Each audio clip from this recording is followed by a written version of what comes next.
Hello, hosts and travelers. Welcome to the podcast, Hosting Your Home. Each day around the world, millions of guests stay in other people's homes using the Airbnb platform. Debbie Herdert looks for stories that come from these connections to share them with you. Now listen in as we hear stories that teach us the human side of hosting your home.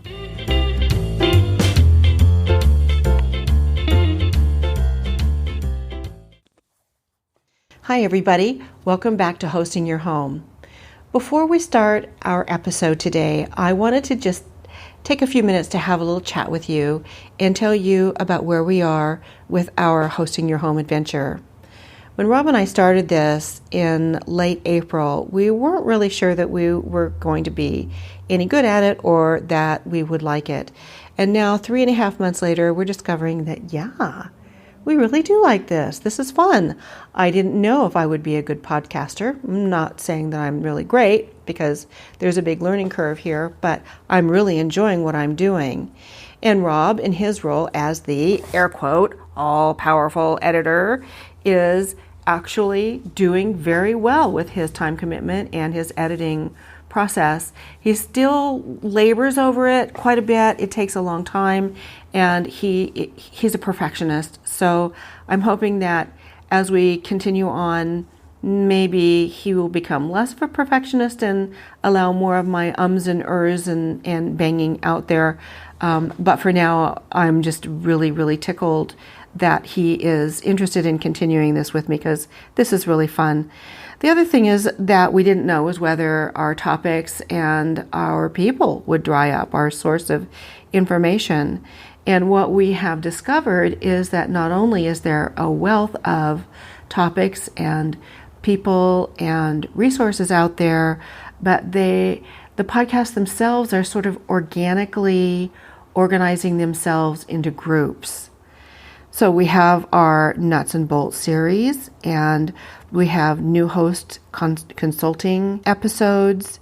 We have panel discussions, and eventually we will be having some Airbnb staff interviews, which I think will be really great. We have the Portland headquarters here and some staff people that we've been working with who have agreed to allow us to have a chat with them. So I'm really looking forward to that too.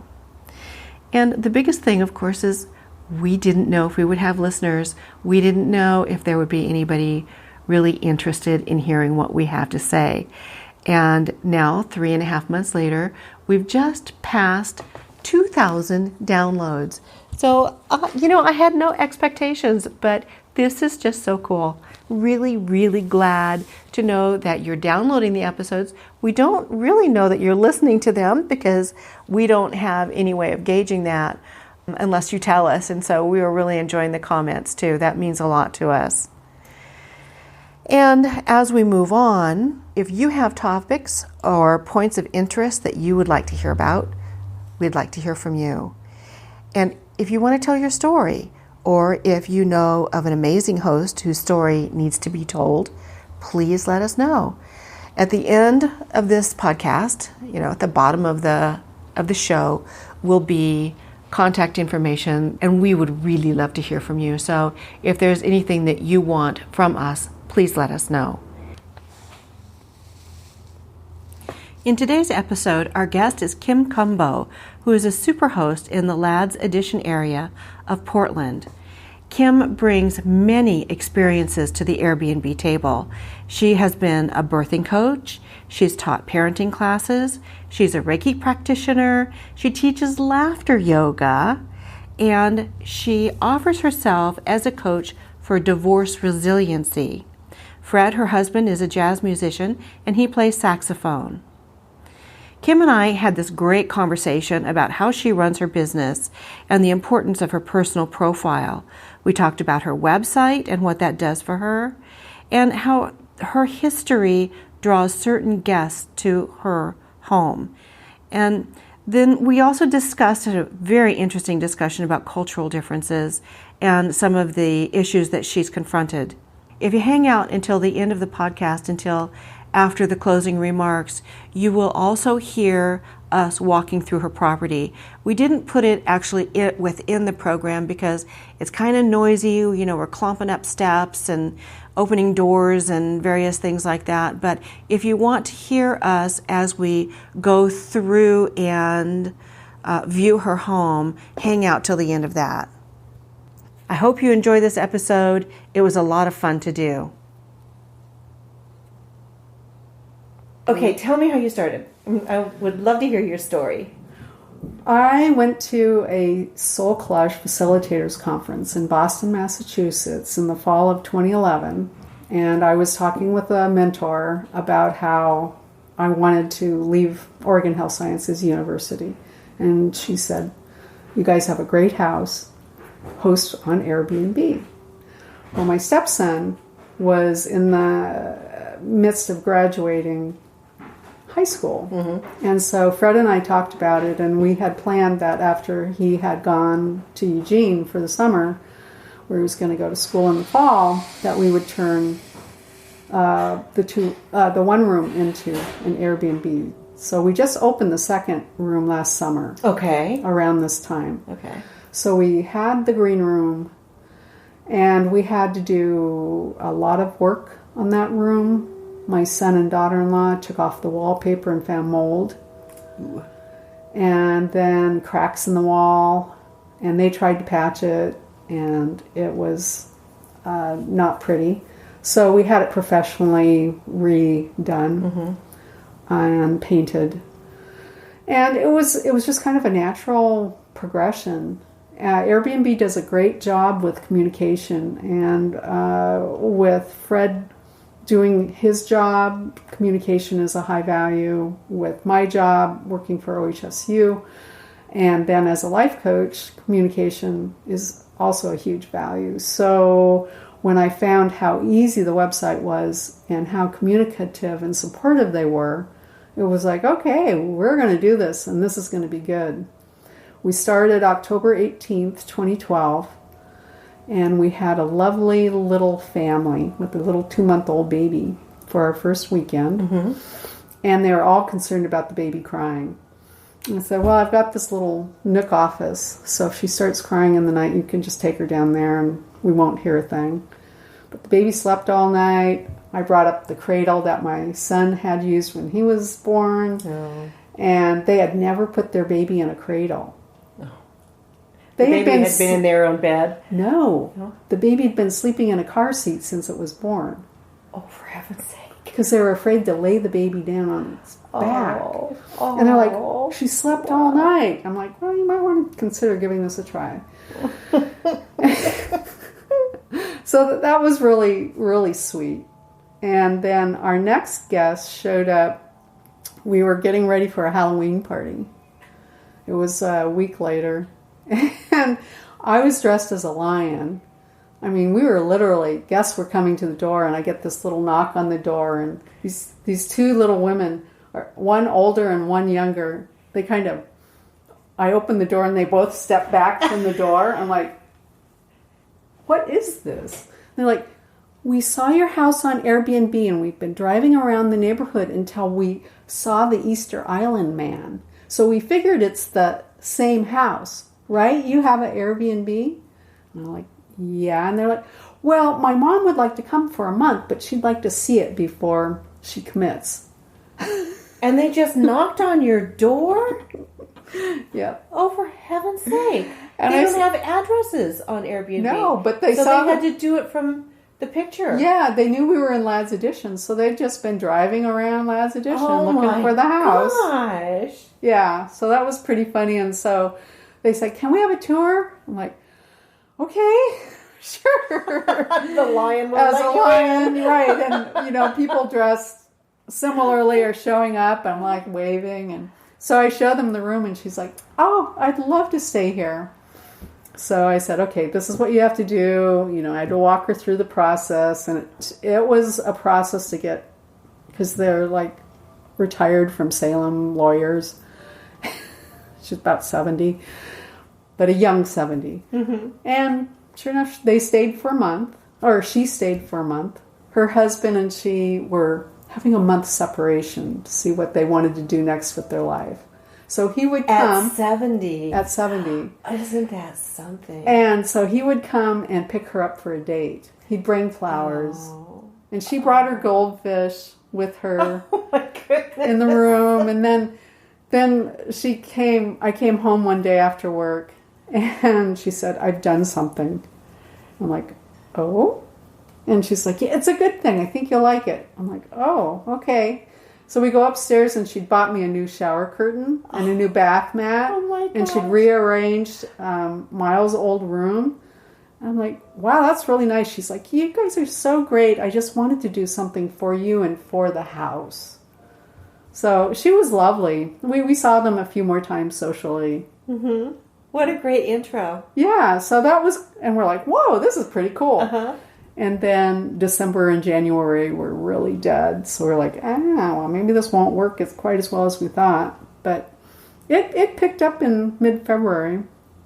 So since 2011, that means you've been doing this No, 2012. 2012, okay. Yeah, I learned about it in 2011. Okay. Yeah. So you're a 5-year veteran. Well, it'll be 4 in October. Okay. Yeah, so. Oh, that's right. I'm back to 2011. 11, Sorry. I know, that's the date that stuck. My brain. So it's been a lot of fun, and we've hosted pregnant people, and I was a former midwife years ago, and so I was kind of giving him a little birth class because the baby was due in like a few weeks, and he was very, very nervous, and so it was kind of fun. And I don't know, we've just had a lot of really cool experiences with our guests. Yeah, I think that's interesting with your divorce counseling and your, you said you worked at OHSU in the birth center? Well, right? not in the birth center. I worked as medical reception and medical assisting for the homeless and the indigent. I was a lay home birth midwife for 20 years in Portland, but not in the hospital. So I did home births at home. Wow. So I worked at the birth home, the Milwaukee Birth Center, the Natural Childbirth and Birth Center out on 122nd. I did water births, normal births. I did lots of vaginal births after C-section. So yeah, it was a great time. It's interesting to me that two of your guests were in that kind of field that you worked in too. Does that happen a lot? Do you find that you attract those kinds of people? Yeah, actually in November we attracted a woman who was applying for the nurse midwifery program at OHSU. And they mentioned in their ad, well, the reason we're coming is because we're a midwife, and I'd like to talk to you, and you work for OHSU, and I'd like to talk to you about your experience with OHSU. Yeah.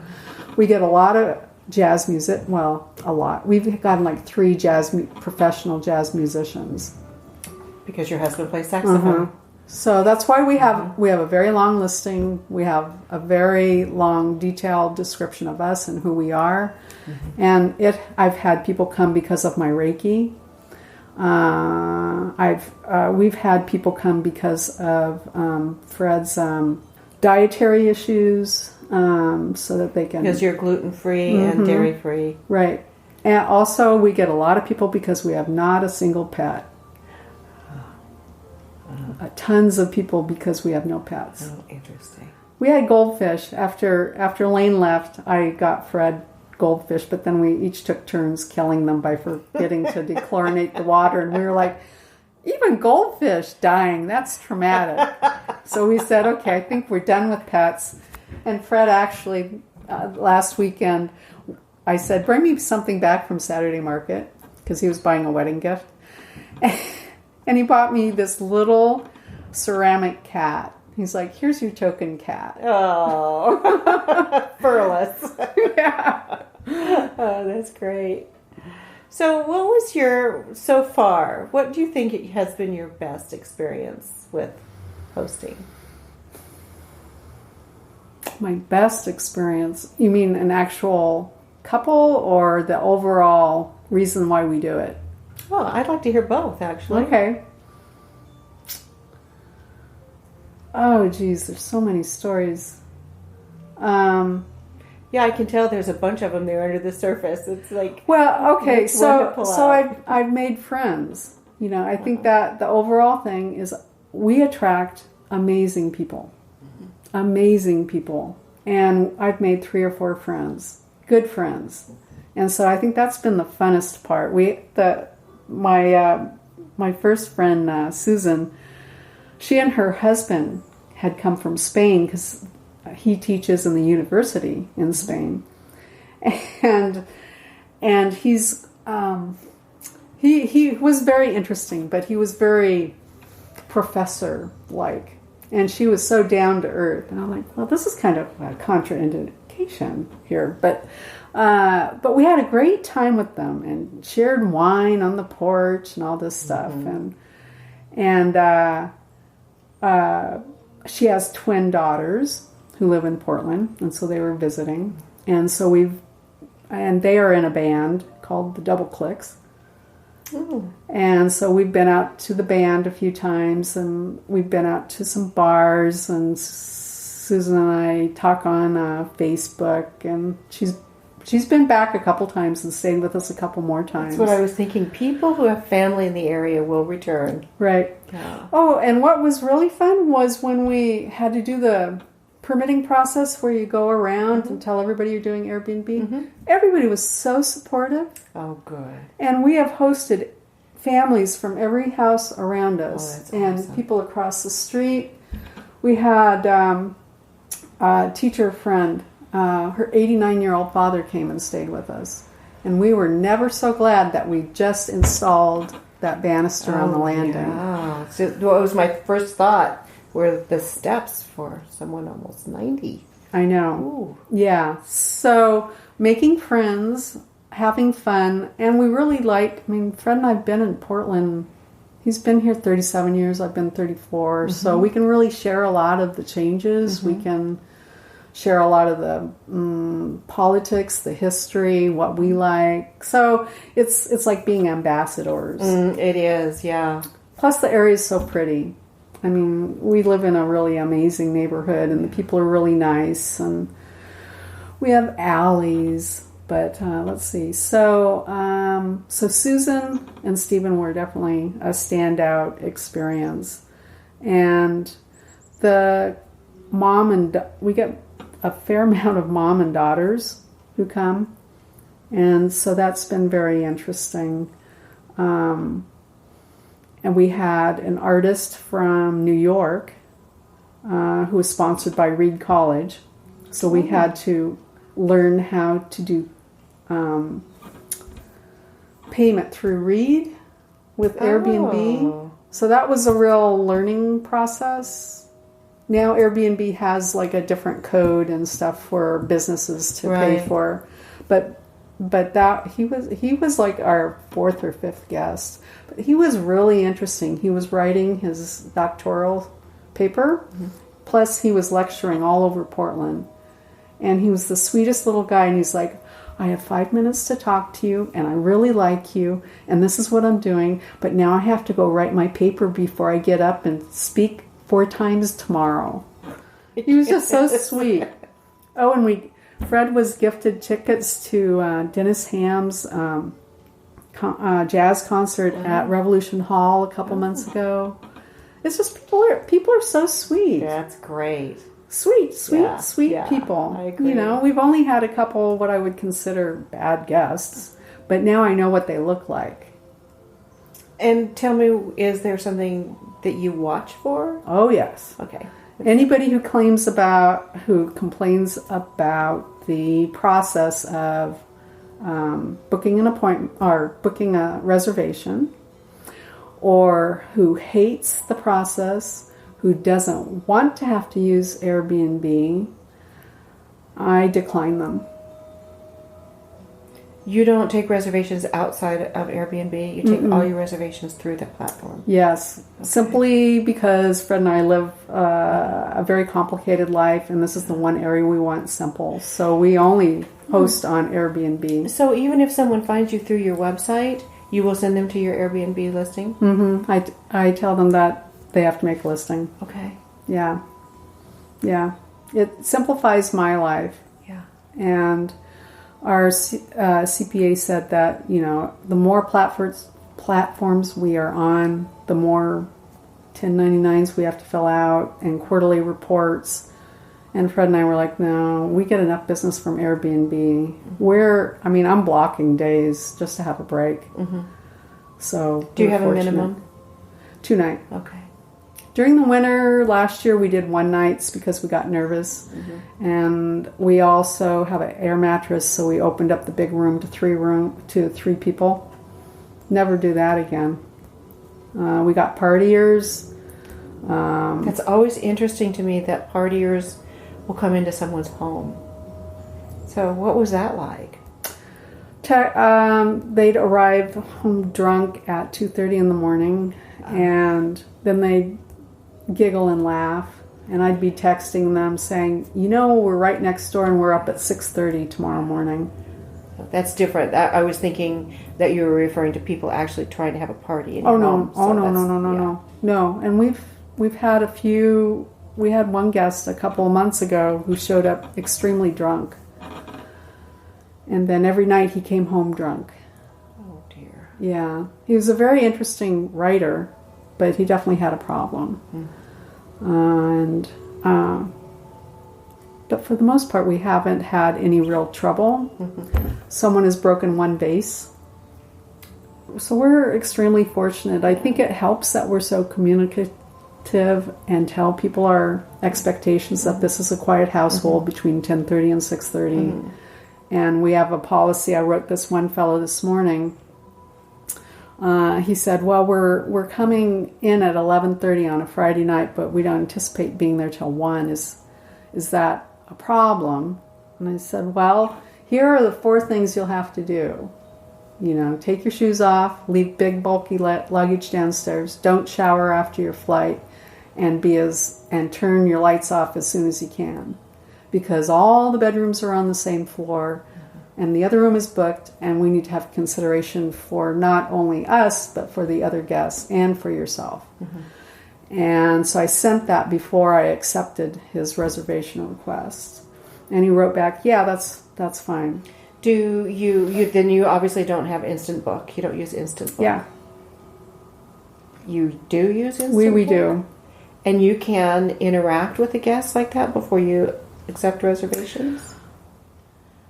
My experience with Instant Book is people read the profiles better with Instant Book, so that they know what they're getting themselves into. I've never had that come up, interestingly enough. Yeah, I'm just curious, how were you able to interact with him before you accepted his reservation? Because Instant Book is like immediate.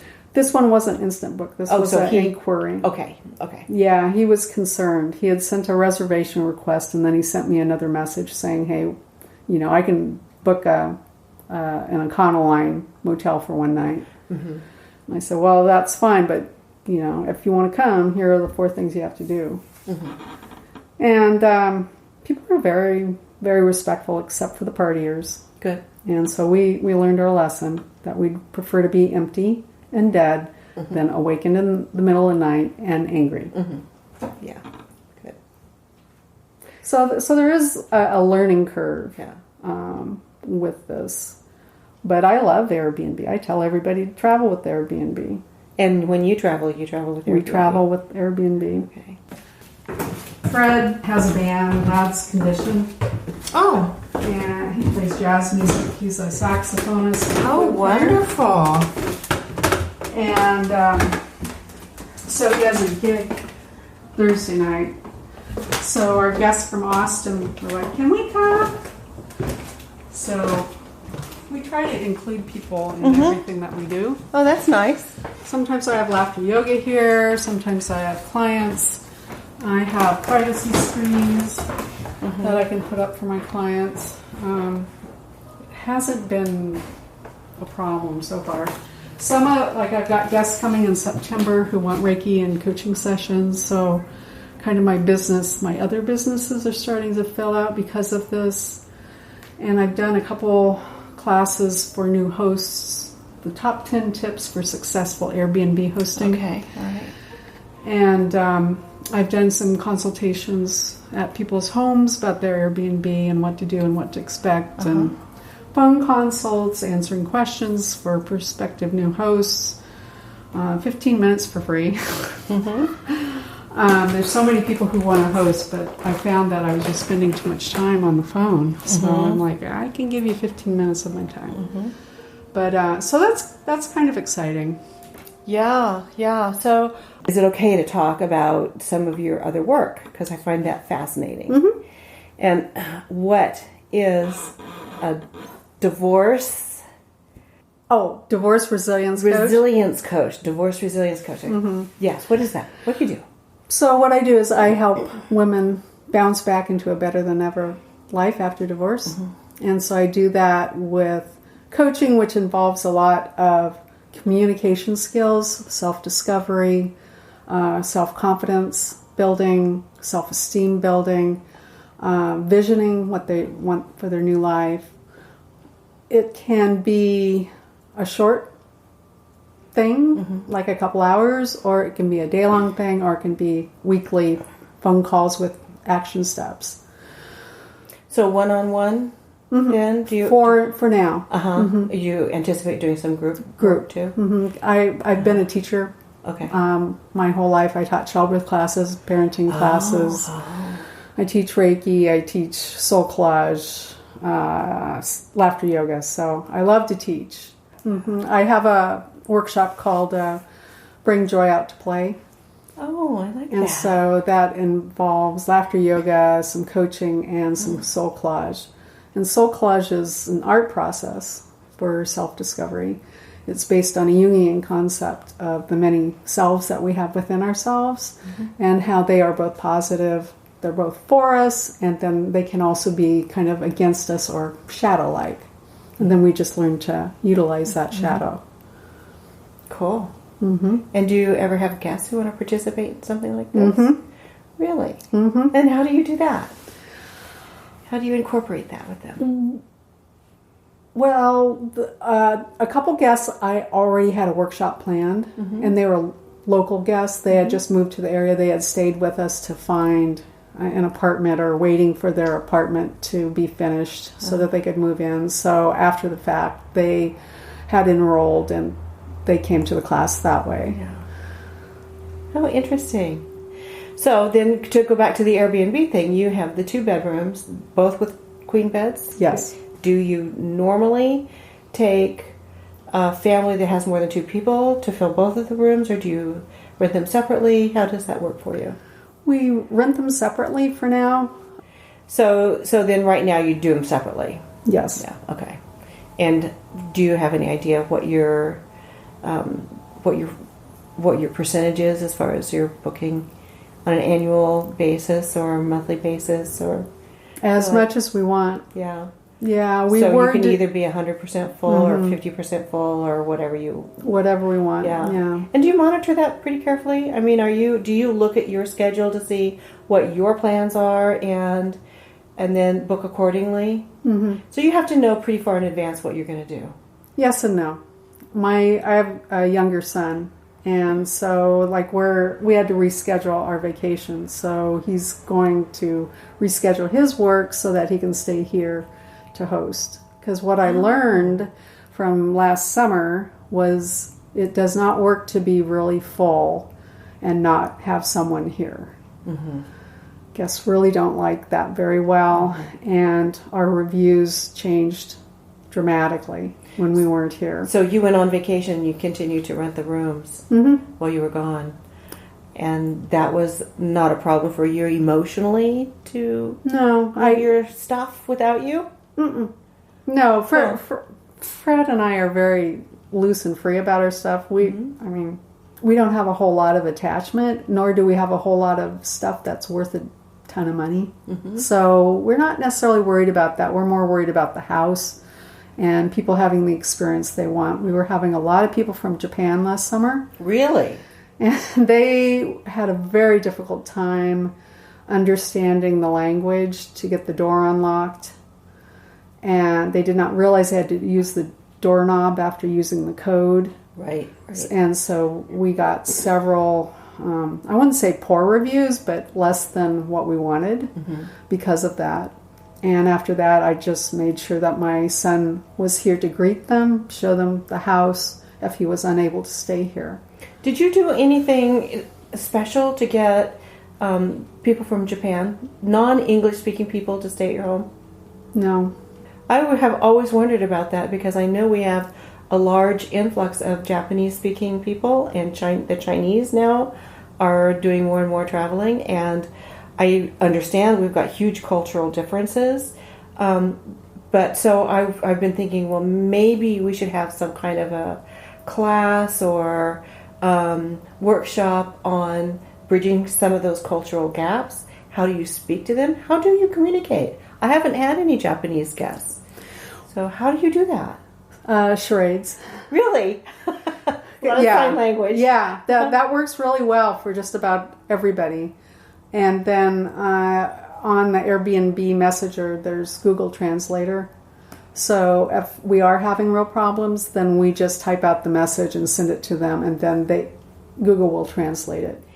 Airbnb has a Google message translator on their site? Yeah.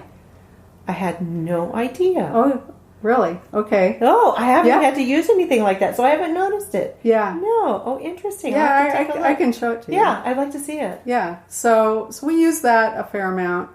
But no, we really haven't done anything to attract. We have our own website, so that might be part of it. And do you market your website? Sort of, yes. Not very much, but it is fairly high when you look in Google and you put in bed and breakfast in Portland. We're on the first page. If not the top of the page, we're on somewhere on the first page of Google search for Portland and is that bed and breakfast. There's no competition, or no. Is that because of what you've done? I think it's because of our website, because Slater House Airbnb. Do you host it yourself? Do you maintain the website yourself? Yes. So actually, I did have a couple more questions. What were they? One is the name of Fred's band. Oh, Lad's Condition. Lad's Condition. And what kind of music is it?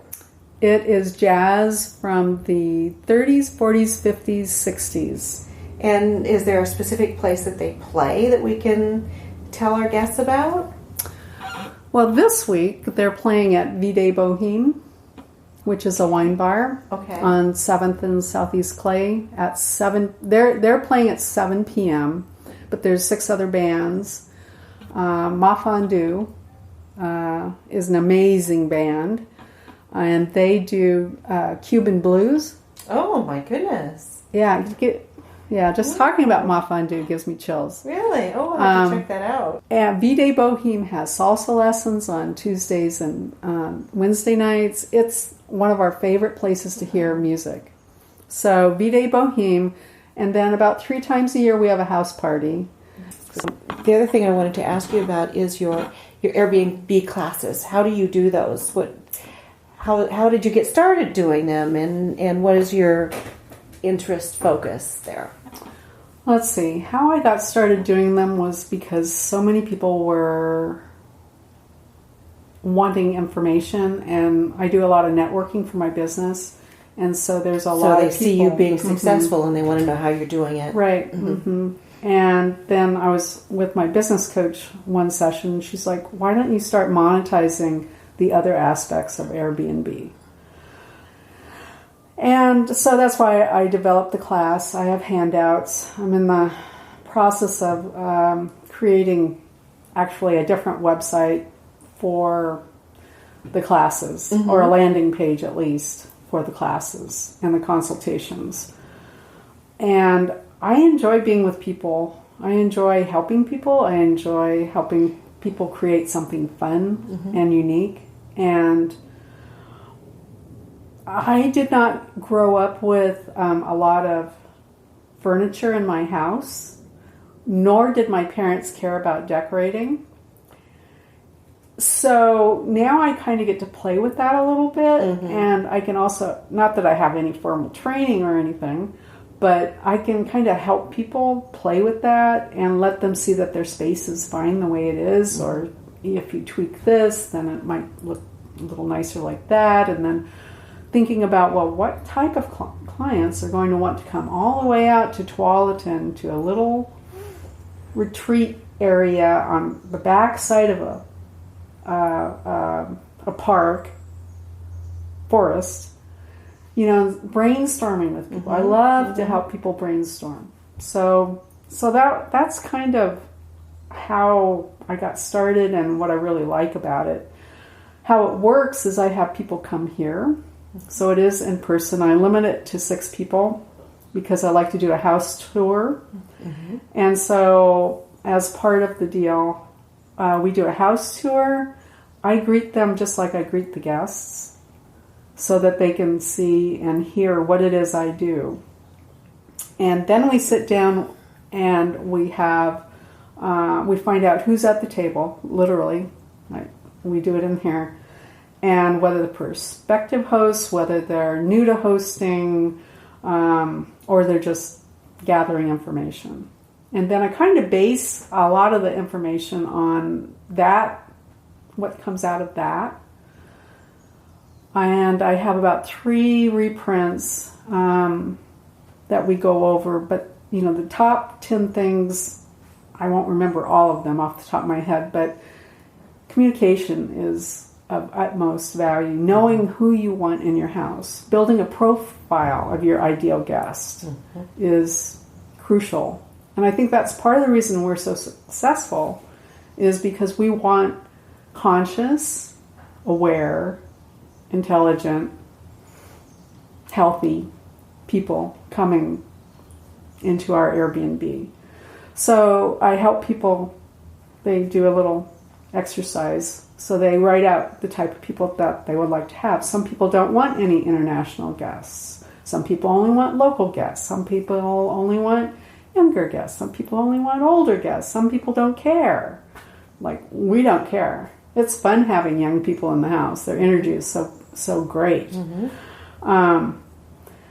Let's see. And we talk about the pitfalls, some of the experiences and what I've learned through them so that I can help them not make those pitfalls.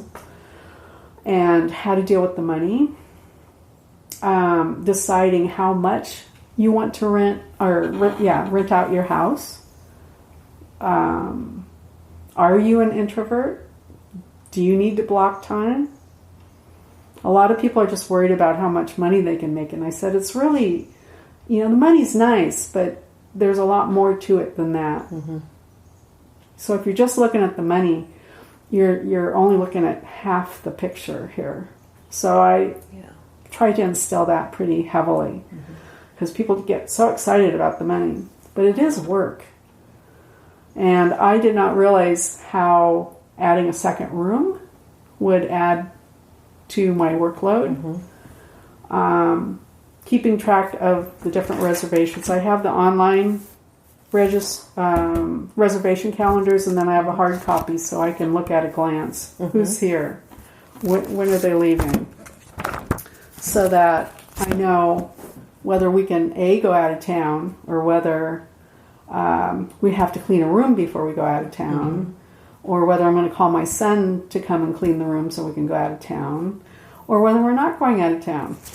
So this has been really helpful. So I introduced them to both ways to calendar. And for the most part, people just I reserve a good half hour, 45 minutes. I mean, it's a 2.5 hour class.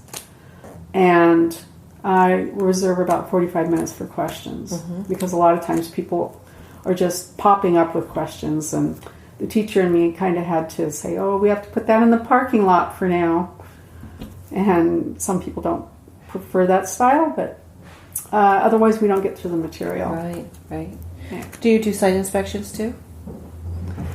I wouldn't say site inspections. I go and take a look and see what they have, and then they ask me what I think and how much to charge.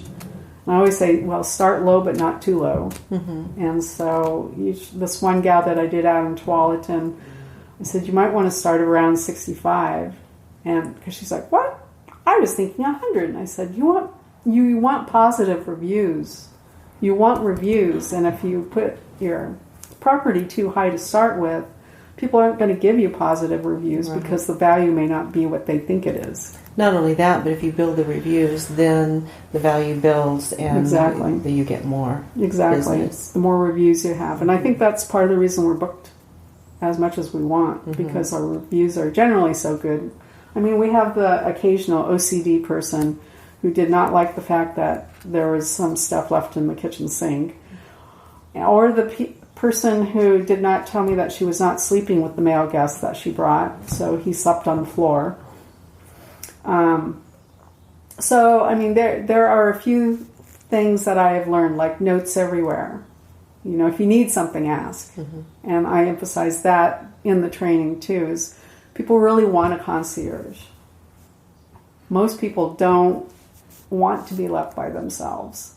Now, if you have an ADU or a separate entrance, then those people tend to be... That's exactly what I was going to say. Tend to be left by themselves. But when they come into a home situation, they're really anticipating interaction. And they want their hands held. Yeah. Yeah. I'm the same way, and I will book based on that.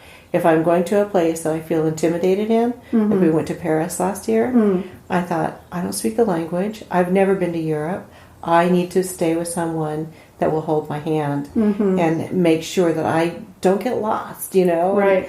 And so that's what we did, and we were able to filter with a Superhost filter and found some amazing people.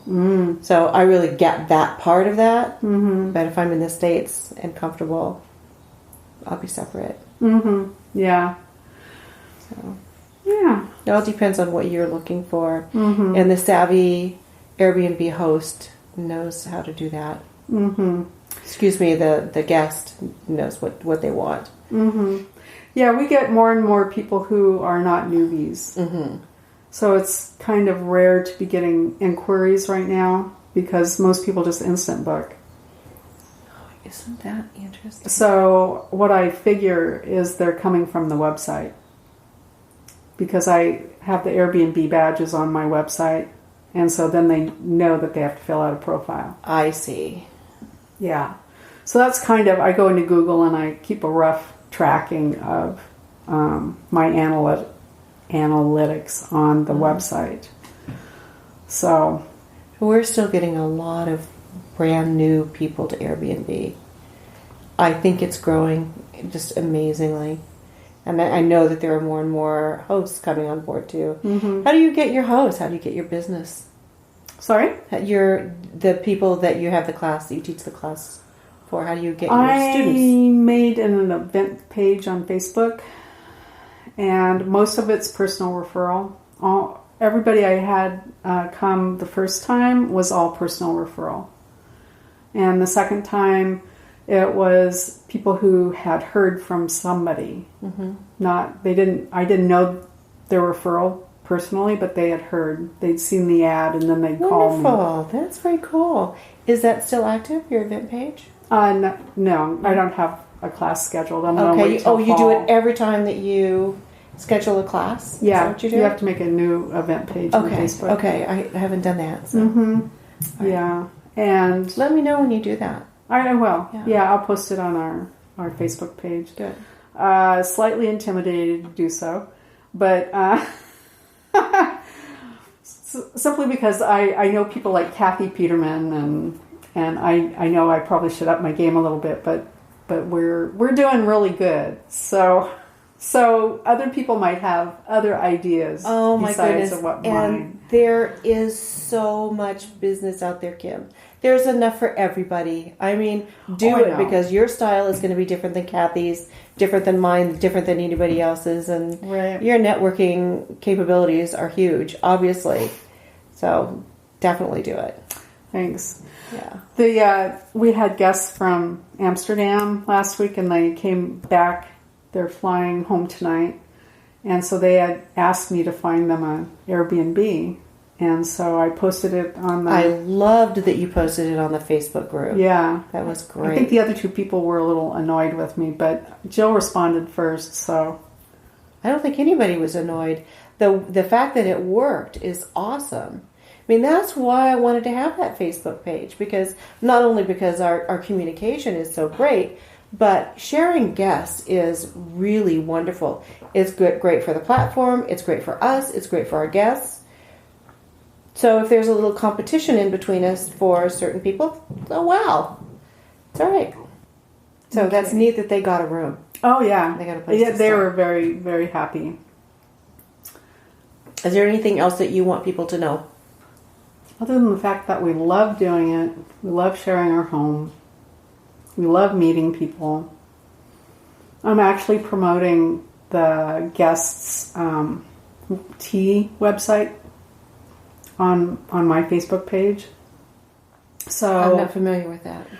we had a guest last week from Colorado, and they have Novella Tea Company, and so I'm promoting their website Their on product. Facebook. I see. And so I think that's a little more of what I want to get into, is so many people that come through here doing amazing things. Mm-hmm. And we get a magazine called High Country from a gentleman who stayed with us last year, who's all about energy conservation in Wyoming and Colorado. There's people who come through here with nonprofits that I'd love to be able to support. So I'm still kind of noodling that idea. How can I support our guests in their business or in their ventures or in their dreams? So I'm still kind of sitting with that to kind of figure that one out. But I think that is another part of the shared economy piece that we're not kind of utilizing at this point, and our relationship with our guests. Well, thank you very much for the interview. I really appreciate talking with you. I can see why you're a super host. You have a lot of warmth and a lot of interest, and you just sort of glow with it. It's neat. Thank you. It's neat. Well, Your thanks place for is awesome. coming, and thanks for giving me the opportunity to share what I love. My pleasure. Boy, I had a lot of takeaways from this episode. Kim talks about some things that are really important, and I loved her discussion about her personal profile, and that by giving attention to your own bio, talk about what you like and what your experiences are, the different kinds of jobs maybe that you've had in the past, actually not only gives the guests more information about you, but also draws people of those same interests to you. The issue of having a website is also really important. She gives a lot of credence to her full calendar by having that website, saying that she thinks that a lot of guests come to her website first before they see her listing on Airbnb. Also, the other thing I got from this episode is that if you share your living space with guests, make sure that your guests are going to be taken care of if you're not there. It hadn't occurred to me before, but Kim makes a really good point in that when her Japanese guests were there, they needed to have someone there who could interpret for them and teach them how to get along in the city. And the other thing that I got is share what you know. She just does a wonderful job of inviting her guests to their musical events and asking them if they're interested in taking any of her classes and participating in her life to an extent that they might be interested in. Really, really good interview, Kim. Thank you so much for joining us, and thank you everybody for being here. Now, as we mentioned at the top of the show, we want to give you contact information. We want you to know that you can find us on iTunes and Google Play and Stitcher, all of those podcast programs that you can download our show from, and you can also find us at our website at hostingyourhome.com. So my email address is debbie@hostingyourhome.com, and I would love to hear from you if you would like to be on the show, if you know of somebody that you'd like for me to interview, or if you have a specific topic that you'd like for us to discuss. Now stay with us if you want to go through the tour of the house. That'll be coming up next. Take care. See you next time. Bye-bye.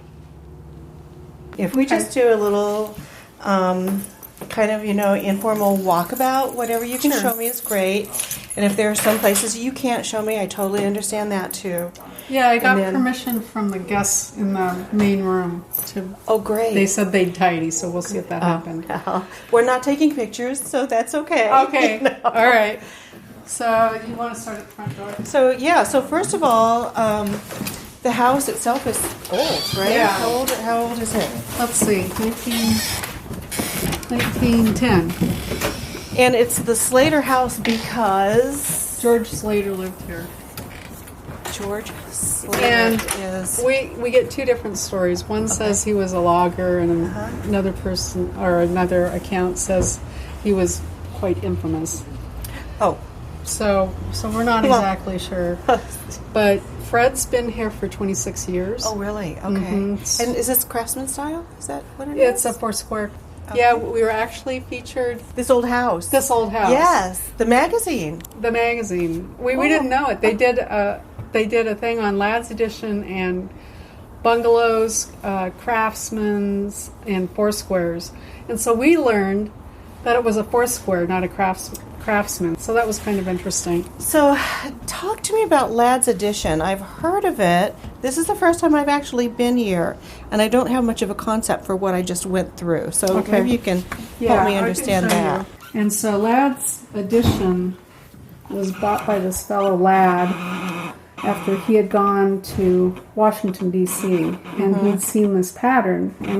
And so they started building around 1905.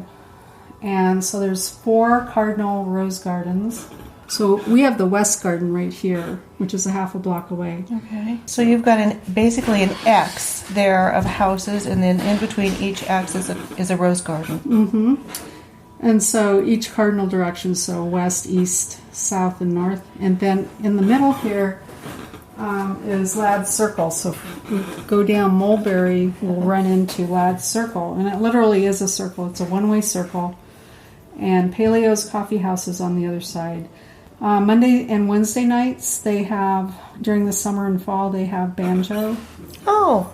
Sing-alongs and things. And now... So that looks like a green area. Yeah. Okay. Mm-hmm. It's a pretty big green area. And all the rose gardens are maintained half by the city and half by PFLAG, which is Portland Friends of Ladd's Edition Gardens.